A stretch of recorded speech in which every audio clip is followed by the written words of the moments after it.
আমার কিছু কথা আছে সেটা আপনাদের কাছে বলা।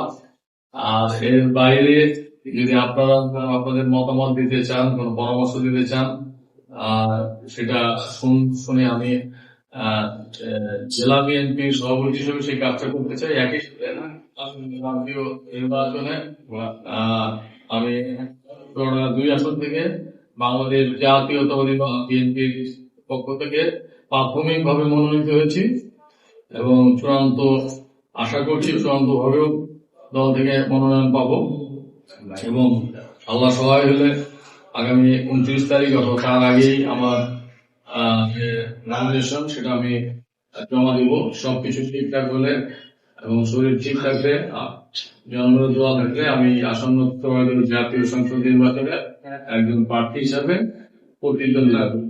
নতুন এবং ফিরে আসা গ্রাহকদের জন্য নগদে চলছে ক্যাশব্যাক সহ প্রতিদিন হাজারো উপহার জেতার সুযোগ। হবে আশা আর ফেরা, সারপ্রাইজ সেরা। আমি বিগত 17 বছরের অধিক জেলা বিএনপি রাজনীতির সাথে জড়িত আছি। প্রথমে আমি জীবননগর উপজেলা বিএনপি সদস্য ছিলাম। পরবর্তীকালে যখন চুয়াডাঙ্গা জেলায় একটি আহ্বায়ক কমিটি হলো, সেই আহ্বায়ক কমিটি আমি প্রথম যুগ্ম আহ্বায়ক ছিলাম। পরবর্তীকালে আমি ভারপ্রাপ্ত আহ্বায়কের দায়িত্ব পালন করেছি। তারও পরে আমি পূর্ণাঙ্গ আহ্বায়কের দায়িত্ব পালন করেছি এবং 5ই আগস্টের যে অভ্যুত্থান পরবর্তী সময়ে যে এখন বাংলাদেশ জাতীয় দল বিএনপির সম্মেলন হয়েছে। আলহামদুলিল্লাহ আমরা ভাগ্যবান যে চুয়াডাঙ্গা জেলায় আমরা প্রথম সম্মেলন করতে হয়েছে এবং আপনারা ইতিমধ্যেই জেনেছেন, দেখেছেন এবং আপনাদের সহযোগিতা একটা সুন্দর সম্মেলন আমরা করেছি।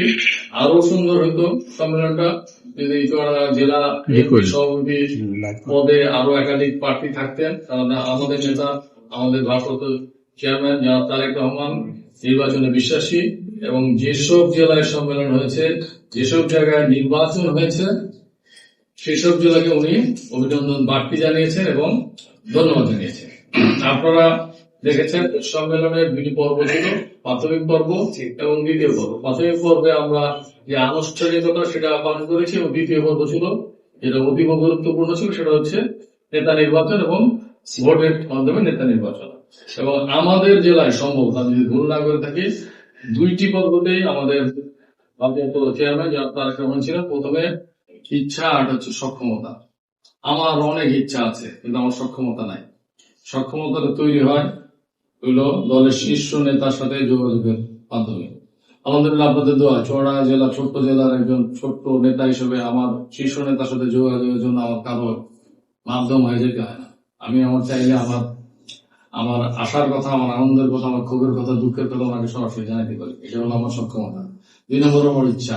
এই 2টার সমন্বয় ঘটলেই হইলো আপনি আপনার নির্বাচনী প্রতিশ্রুতি পালন করতে পারবেন। আলহামদুলিল্লাহ আমার ইচ্ছাও আছে, এখন পর্যন্ত আমার সক্ষমতা আছে। আমি যদি ভবিষ্যতে কোনো ভুল করি আমার সক্ষমতা কমে যাবে।